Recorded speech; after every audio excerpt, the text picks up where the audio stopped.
Hello everyone, welcome to the Exia IAS academy. तो चलिए देखते हैं कौन से इम्पोर्टेंट न्यूज़ आर्टिकल हैं जो रेलेवेंट रहेंगे एग्ज़ाम पर्सपेक्टिव से। एडमिशन ओपन है, आप हमारे फाउंडेशनल कोर्स से जुड़ सकते हैं जिसमें हम आपको कम्प्रिहेंसिव कवरेज प्रोवाइड करेंगे पूरे सिलेबस का। उसी हिसाब से स्टडी मटेरियल्स दिया जाएगा। रेगुलर टेस्ट कंडक्ट कराई जाएंगी before pre and mains. Weekly test होगा और इसका असेसमेंट आपको क्विक मिल जाएगा। आंसर राइटिंग भी कराई जाएंगी for mains, including all the GS paper, optional paper for UPSC and essay writing. जो भी गाइडेंस रहेगा एक्सपर्ट एंड एक्सपीरियंस फैकल्टी के द्वारा ही दिया जाएगा, जिनको फर्स्ट हैंड एक्सपीरियंस है of pre mains and interview. One on one mentoring के तहत आपके जितने भी डाउट है उनको कैटर किए जाएंगे। इन हाउस लाइब्रेरी फैसिलिटी भी अवेलेबल है जिससे जुड़ के आप अपने प्रिपरेशन को और बेटर बना सकते हैं। फर्दर चीज़ों को डिटेल में जानने के लिए आप कांटेक्ट कर सकते हैं ऑफिशियल कांटेक्ट नंबर पे जो है 6002417488। तो चलिए देखते हैं आज का पहला article. What is futuristic marine and space biotechnology. तो किस तरीके से इंडिया मैराइन एरियाज़ को और स्पेस को एक्सप्लोर करके जो बायोटेक्नोलॉजी है, बायोटेक्नोलॉजी के ज़रिए और ज़्यादा डेवलपमेंट कर सकता है और चीज़ें हम रिसर्च कर सकते हैं जिसको एजुकेशन पर्पस से, इंडस्ट्री पर्पस से, इकोनॉमी के पर्पस से इस्तेमाल किया जा सकता है। तो इसमें ध्यान रखिएगा कि मैराइन तो हमारा जो वाटर का हिस्सा है और स्पेस जो हमारी स्पेस एरिया है, उसमें किस तरीके से हम टेक्नोलॉजी को इस्तेमाल करके जो बायोलॉजिकल एलिमेंट है उसको हम इस्तेमाल कर सकते हैं for furtherance of human interest. तो इसमें बायोलॉजी प्लस टेक्नोलॉजी लग के हुआ है बायोटेक्नोलॉजी। इसका इस्तेमाल कहाँ होगा? मैराइन एरियाज में एंड स्पेस एरिया में। तो इसके लिए क्या पूरा जो आर्टिकल बात कर रहा है उसको हम जिस्ट की आकार में समझेंगे। तो अभी अगर हम मैराइन फ्रंटियर में देखें तो उसके लिए डीप ओशन मिशन जो है और उससे हमारी जो ब्लू इकोनॉमी है उसको डेवलप करने की कोशिश की जा रही है। तो इसमें अभी अगर देखें तो मत्स्य संपदा योजना करके एक स्कीम है। फिर आपका मत्स्य 6000 करके जो एक सबमर्सिबल बनाया गया है जो 6 किलोमीटर डीप जाके आपकी ओशन को मैपिंग कर सकता है, उसके रिसोर्स को ट्रैक कर सकता है। तो अभी लगभग 11,000 plus kilometre of coast line है इंडिया का और 2 million square kilometre of exclusive economic zone है जो 200 नॉटिकल माइल तक होता है एज पर इंटरनेशनल ट्रीटी। तो उससे उस एरिया में हम क्या कर सकते हैं? रिसोर्स की बेस को मैपिंग कर सकते हैं। और की फोकस एरियाज क्या रहेगा? डीप सी आपके जो है उसमें एक्सट्रैक्शंस की जाएंगी, जैसे पॉलीमेटालिक नोड्यूल्स है जो आपके क्रिटिकल मिनरल्स है जिनको इस्तेमाल किया जा सकता है इंडिया की इकोनॉमी के लिए, इंडिया के डिफेंस सेगमेंट के लिए, स्पेस सेगमेंट के लिए। मराइन बायोमास को अगर देखें तो डिफरेंट जो मराइन बायोमास है उसको हम क्या कर सकते हैं? इस्तेमाल कर सकते हैं। नेक्स्ट ब्लू इकोनॉमी से क्या होगा? हम हाई वैल्यू एक्सट्रैक्शंस को कर पाएंगे। अभी इसमें अगर नेक्स्ट हम देखें तो स्पेस फ्रंटियर में क्या होगा कि किस तरीके से हम क्या कर सकते हैं, जैसे बायो E3 पॉलिसी का इस्तेमाल कर सकते हैं इन गगनयान मिशन। तो जो आने वाला एम्बिशियस ह्यूमन मिशन है तो उसमें हम जो हमारा गवर्नमेंट का पॉलिसी है बायो E3 कि किस तरीके से हम क्या कर सकते हैं, बायोटेक्नोलॉजी को इस्तेमाल करके हम एनवायरनमेंट को भी प्रोटेक्ट कर सकते हैं, एनवायरनमेंट से रिक्वायर्ड रिसोर्सेज को हम ले सकते हैं, उससे इकोनॉमी की डेवलपमेंट हो सकती है, डिफरेंट एवेन्यूज हम ओपन कर सकते हैं, एम्प्लॉयमेंट को जनरेट कर सकते हैं। तो इसमें की फोकस क्या है? Micro gravity protein crystallisation, drug delivery etcetera में ध्यान दिया जा रहा है। तो गगनयान मिशन में लाइफ सपोर्ट सिस्टम कैसे रहेगा, फूड को कैसे प्रोड्यूस किया जा सकता है इन स्पेस, ये सभी चीज़ें देखी जा सकती है। तो अभी इसका वे फॉरवर्ड क्या है कि marine and space bio strategy को इंटीग्रेट करना है ताकि जो आपकी डिफरेंट एजेंसीज है, जैसे इसरो है जो स्पेस में काम करती है, डिपार्टमेंट ऑफ बायोटेक्नोलॉजी है जो बायोटेक्नोलॉजी में काम करती है। तो इसमें एक प्रॉब्लम क्या है? दोनों ही डिफरेंट एजेंसी है तो इनके अंदर एक आपका फ्रेगमेंटेशन है। तो उस फ्रेगमेंटेशन को हमें दूर करना है और जो प्राइवेट सेक्टर का इन्वेस्टमेंट है वो काफ़ी नेसेंट स्टेज में है, एकदम चाइल्ड स्टेज में है, उसको बढ़ाना है। बाकी और भी थोड़ी सी इन्फॉर्मेशन हमने आपको इसमें गैदर करके दी है। तो EEZ क्या है, ब्लू इकोनॉमिक ग्रोथ, तो ये ऑलरेडी जो शब्द है वो मैंने आपको समझाए हैं। बाकी what it means why it matters for India, ये सभी इस लाइन में ही आपको प्रीलिम्स मेंस इंटरव्यू में क्वेश्चन पूछे जाएंगे। तो मेंस में सीधा व्हाई इट मैटर्स, ये ऐसे क्वेश्चंस बन सकते हैं। प्रीलिम्स में EEZ कितने दूर तक है UN क्लॉज ट्रीटी के अंदर, 200 नॉटिकल माइल्स तक है, 12 नॉटिकल माइल्स क्या है, 24 नॉटिकल माइल्स क्या है, ये प्रीलिम्स के लिए ज़रूरी होंगी। नेक्स्ट है what is the Malayalam language bill 2025। तो मलयालम लैंग्वेज कहाँ बोली जाती है? Specially in Kerala, majorly Kerala में बोली जाती है। तो अभी जो केरला गवर्नमेंट है वो मलयालम लैंग्वेज बिल 2025 को लेके आ रही है, जिससे ये किया जाएगा कि आपकी जो केरला है उसमें मलयालम को ज़्यादा थ्रस्ट दिया जाएगा, ताकि जो लैंग्वेज है मलयाली लैंग्वेज उसको प्रोटेक्ट किया जा सके। तो अभी केरला में क्या है, सिर्फ मलयालम स्पीकिंग लोग ही नहीं रहते हैं, इसके अलावा भी कन्नड़ स्पीकिंग लोग हैं माइनॉरिटी में, तमिल स्पीकिंग लोग हैं इन माइनॉरिटी, टुलू स्पीकिंग भी है इन माइनॉरिटी। तो अभी इसी को लेके एक कंसर्न है, और जो कंसर्न है उसको रेज किया है बाय द कर्नाटका गवर्नमेंट। तो Karnataka government Malayalam language bill 2025 introduced by Kerala government उसको अपोज कर रही है कि इससे जो माइनॉरिटी लैंग्वेजेस है, minority language speakers speaking group है, उनका जो इंटरेस्ट है वो वायलेट होगा। जबकि कॉन्स्टिट्यूशन क्या कह रहा है, जैसे आर्टिकल 350A है, ये डायरेक्टिव्स देता है, प्रेसिडेंट डायरेक्टिव दे सकते हैं कि एक स्टेट में जो आपके माइनॉरिटी ग्रुप है उनको मदर टंग में प्राइमरी स्टेज में एजुकेशन दिया जाए। तो पूरा मुद्दा क्या है, हमने इसको जिस्ट में समझा कि what the bill entails Kerala's stands. तो formal adoption of Malayalam as a sole official language, की सोल ऑफिशियल लैंग्वेज की तरह अडॉप्ट करने वाले हैं, और कंपलसरी फर्स्ट लैंग्वेज होगा in all school and government aided up to class 10। और एक डिजिटल पुश भी दी जा रही है कि ओपन सोर्स सॉफ्टवेयर्स भी रहेंगे जैसे ऑनलाइन एजुकेशन के लिए।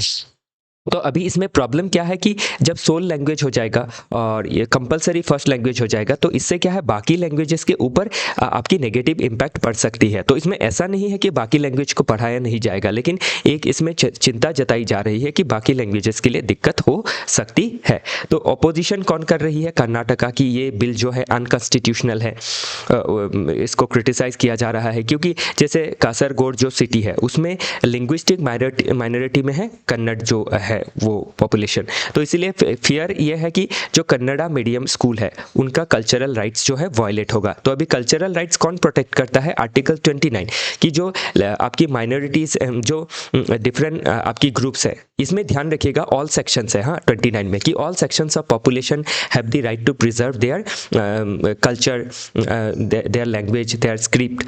तो ये 29 सभी के लिए है, मेजॉरिटी माइनॉरिटी। 30 जो है वो माइनॉरिटी के लिए है कि जो माइनॉरिटी ग्रुप ऑफ पॉपुलेशन है, they can protect their language by establishing minority education institutions. तो उसी को इसमें जस्टिफाई किया गया है बाय द कर्नाटका की ये वायलेट हो सकता है।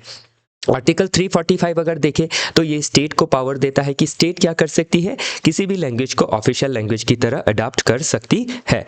दूसरा ध्यान रखिएगा कि ये जो बिल आया है उसको अभी गवर्नर को साइन करना होगा, और गवर्नर इसको साइन ना करते हुए आर्टिकल 200 के तहत प्रेसिडेंट को सेंड कर सकते हैं, और प्रेसिडेंट आर्टिकल 201 के तहत इसको साइन कर भी सकते हैं, नहीं भी कर सकते हैं। तो हमने इसमें क्या है, constitutional provisions as well as जो मुद्दा है उसको काफ़ी शॉर्ट में समझने की कोशिश की है।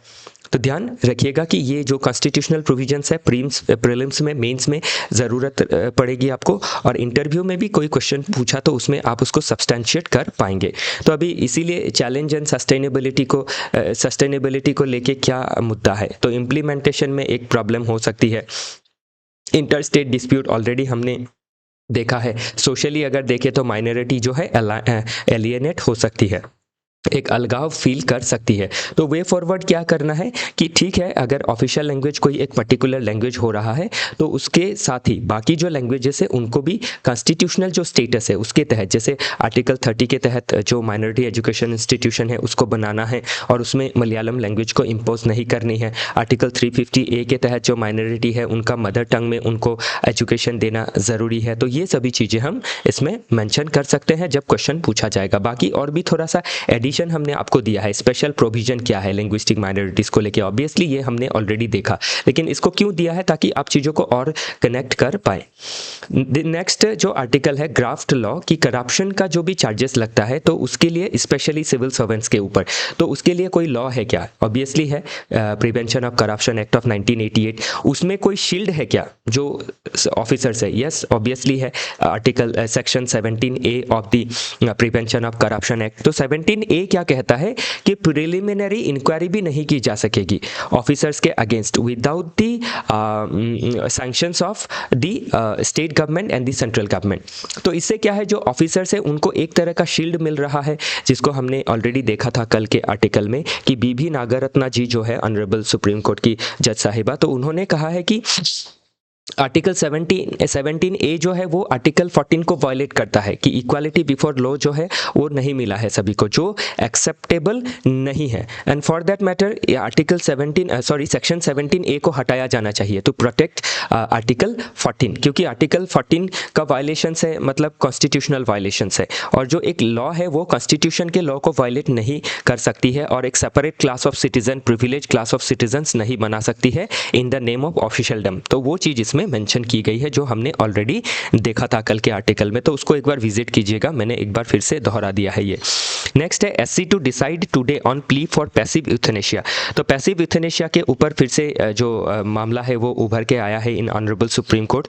तो ये ऑलरेडी डिस्कस हो चुका है दो सुप्रीम कोर्ट के केसेस में, एक अरुणा शानबाग केस ऑफ 2012 और एक मैं थोड़ा सा मिस कर रहा हूँ कुछ 2018 का केस था, इधर ही कहीं होगा, ये रहा कॉमन कॉज जजमेंट। तो क्या है पूरा मुद्दा हम समझेंगे, लेकिन उससे पहले देखते हैं कि आया क्यों केस है। तो एक हर्ष राणा जी करके एक व्यक्ति है, उनका एज है 31। तो ये जो पर्टिकुलर व्यक्ति है बेड रिडन है, 13 सालों से बेड में ही है, और इनको क्या हुआ था कि ये कहीं से गिर गए थे, और गिरने के बाद इनका क्या हुआ, पूरा बॉडी जो है वो आपकी पैरालाइज्ड हो गया, और 100% इनकी जो डिसेबिलिटी है वो देखी जा रही है। तो इसीलिए अभी फैमिली ने ये कहा है कि अभी क्या ही मतलब है इनको कष्ट देते रहना, कि ये जब ठीक ही नहीं होते हैं, एक वेजिटेटिव स्टेट में चले गए हैं, तो इनको क्या किया जाना चाहिए, पैसिव यूथनेशिया दे दिया जाना चाहिए। मतलब इसमें क्या होगा, उनका जो लाइफ सपोर्ट सिस्टम उनको दे के रखा है उसको हटा दिया जाएगा, जिससे वो क्या है एक आपकी जो डेथ है उसको उनको मिलेगा, और उससे उनका सफरिंग जो है वो ख़त्म हो जाएगा।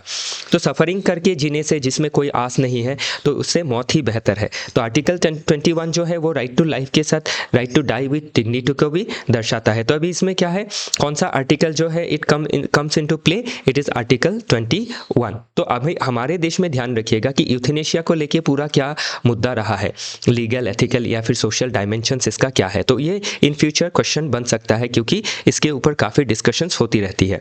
तो अभी क्या जो सफरिंग है उसको ह्यूमन के द्वारा एंड किया जाना चाहिए, या फिर छोड़ दिया जाना चाहिए कि नेचर जो है वो अपना कोर्स ऑफ एक्शन जो है वो लेगा। तो इसमें SC deliberation on withdrawal life support system की जब परमानेंट वेजिटेटिव स्टेट में चला जाता है, कोई आस नहीं रहती है, तो इसमें क्या करना है, फैमिली का इंटेंट को देखना है कि वो क्या सच में चाह रहे हैं कि ये जो व्यक्ति है आपका, उसको डेथ मिलनी चाहिए बिकॉज वेजिटेटिव स्टेट में है और ठीक नहीं होने वाली है। उसके साथ मेडिकल कंसेंसस भी देखा जाएगा कि क्या मेडिकल भी ये कहता है कि ये व्यक्ति नहीं जी सकता है पूरी तरीके से, या फिर मतलब फाइन तरीके से, तो उनको पैसिव यूथनेशिया दी जा सकती है, जो पास्ट के जजमेंट्स पे भी मेंशन की गई है।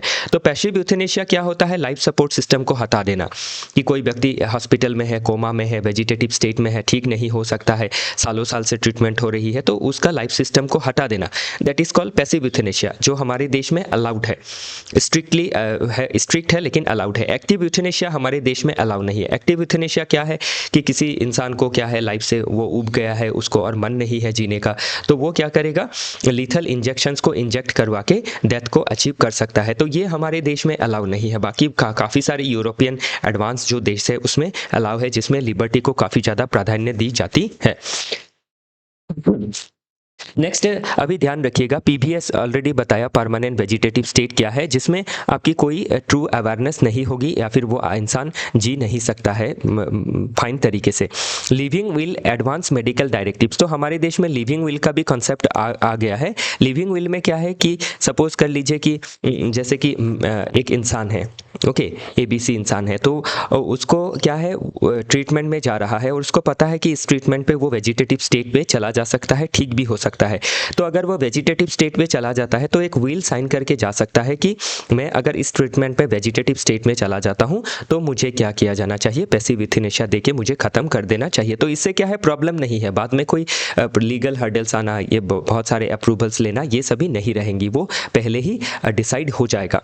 लेकिन जब किसी व्यक्ति जैसे कोई बिल्डिंग से गिर गया तो उसके बाद तो वो डिसाइड नहीं कर सकता है, तब उसमें क्या होता है, कोर्ट का इंटरवेंशन जो है वो ज़रूरी है। नहीं तो क्या है, कोई व्यक्ति ऐसा भी होगा कि उस व्यक्ति को जिंदा नहीं रखना चाहता है या फिर किसी ने विलफुली उसको बिल्डिंग से गिरा दिया है, उस तरीके के केसेस भी हो सकते हैं।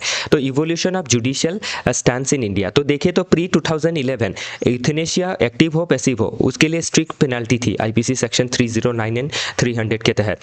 फिर 2011 में अरुणा शानबाग केस आया जो वाटर सेट था, जिसने कहा कि जो यूथनेशिया है, पैसिव यूथनेशिया, उसको लीगलाइज किया जाना चाहिए under strict high court guideline. फिर 2017 में पुट्टास्वामी जजमेंट में जब राइट टू लाइफ के बारे में कहा था, प्राइवेसी में के बारे में कहा था, उसमें right to die with dignity भी जो है वो भी आई थी। 2018 कॉमन केस जजमेंट में अगर देखें तो जो लिविंग विल है उसको लीगली रिकॉग्नाइज किया गया था। और एचसी का अप्रूवल क्या होता है, इसमें लिविंग विल में नहीं चाहिए, तो इसमें क्या होगा, आपके डिस्ट्रिक्ट लेवल में ही जो मजिस्ट्रेट रहेंगे उन्हीं के जरिए जो लिविंग विल है वो एक व्यक्ति द्वारा बनाई जा सकेंगी। 2013 और प्रेजेंट में देखें तो इन्हीं चीज़ों को अभी सिंप्लीफिकेशन किया जा रहा है कि प्रोसीड्यूरल सेफगार्ड भी होना चाहिए और जेन्युइन फैमिली इंटेंट को देखते हुए जो सिंप्लीफिकेशन है प्रोसीजर में वो लानी चाहिए।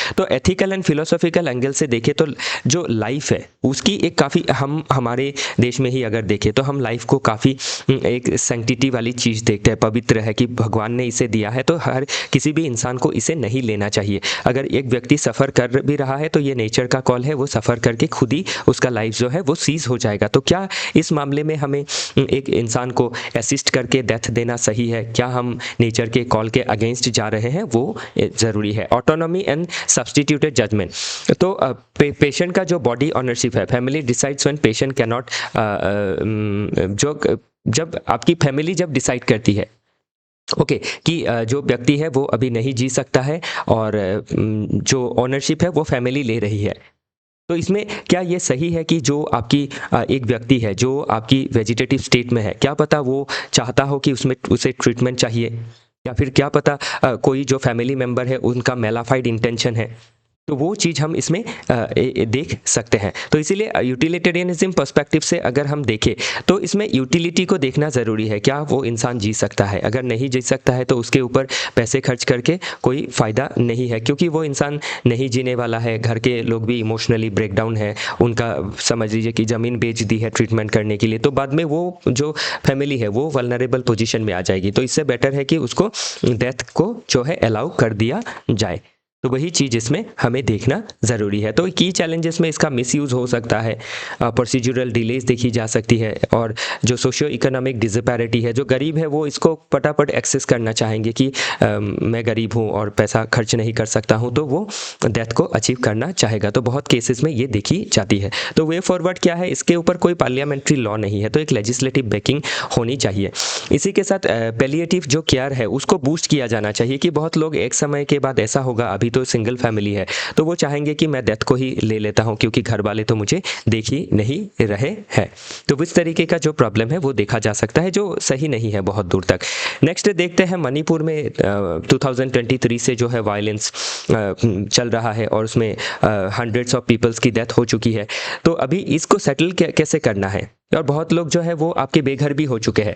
तो इसमें जो कुकीज़ो काउंसिल है उन्होंने ये डिमांड किया है कि एक सेपरेट यूनियन टेरिटोरी होना चाहिए for tribal people other than the majority of the Meitei population. तो मेटी पॉपुलेशन के साथ वो नहीं रहना चाहते हैं, और जो वैली है वैली को सेपरेट करना है हिल से, और हिल को एक आपकी यूनियन टेरिटोरी बनानी है ताकि जो हिल्स पॉपुलेशन है उनको उनकी जो ड्यू इकोनॉमिक पॉलिटिकल जो शेयर है, जो कल्चरल प्रिजर्वेशन है वो मिल सके। तो अभी देखा जाना है कि इसके ऊपर क्या जो है आपका रिजल्ट आता है। तो डिमांड तो यही है कि सेपरेट यूनियन टेरिटोरी बनानी है कुकी जो ग्रुप है उनका।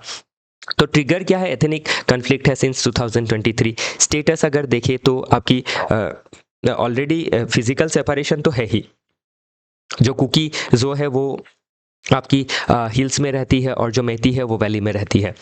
ह्यूमन कॉस्ट को अगर देखें 250 से भी ज़्यादा डेथ हो चुके हैं, 7,000 से भी ज़्यादा घर जल चुके हैं। तो वाई सेपरेट कुकी जो काउंसिल का आर्ग्यूमेंट चल रहा है कि यूनियन टेरिटरी चाहिए। जो एग्जिस्टेंशियल थ्रेट है बिकॉज ऑफ मिसट्रस्ट, तो उसको दूर किया करने के लिए यही एक सोल्यूशन है। तो ये चीज़ इसमें कही गई है कि स्टेट जो है वो भी प्रोटेक्ट नहीं कर पा रहा है जो आपकी हिल पॉपुलेशन है उसकी जो राइट्स है। फिर जोग्राफिकल ब्लॉकेट देखा जाता है कि इम्फॉल जो वैली है उसके लिए कोई एक्सेस नहीं मिल पाता है। तो जब यूनियन टेरिटरी होगा तो हिल्स एरिया का खुद का डेवलपमेंट होगा, तो वो चीज़ हम इसमें देख सकते हैं।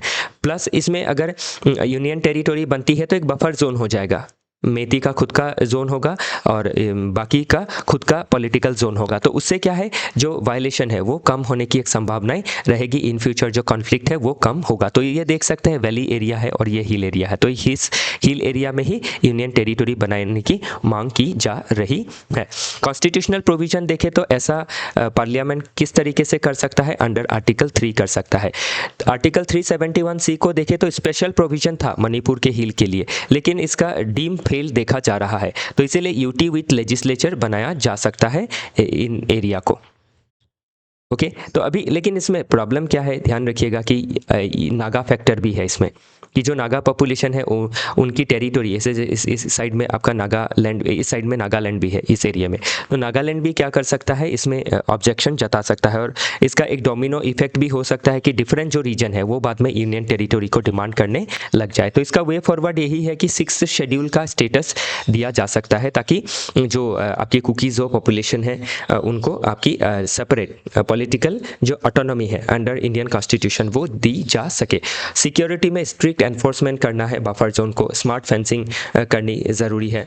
देन सोशली अगर देखें तो ट्रस्ट को बनाना, बिल्ड करना ज़रूरी है। इकोनॉमी के लिए देखें तो मार्केट को इंटीग्रेट करना, फिर आपकी जो एम्प्लॉयमेंट अपॉर्चुनिटीज है उसको बनाना ज़रूरी है। क्यों ज़रूरी है, ध्यान रखिएगा, नहीं तो ये प्रॉब्लम होगा कि आपकी जो पॉपुलेशन है वो हमेशा सही, क्योंकि जब अनएम्प्लॉयमेंट का प्रॉब्लम होता है तभी सबसे ज़्यादा जो इश्यूज़ है वो उभर के आती है, तो वही चीज़ इसमें मेंशन की गई है।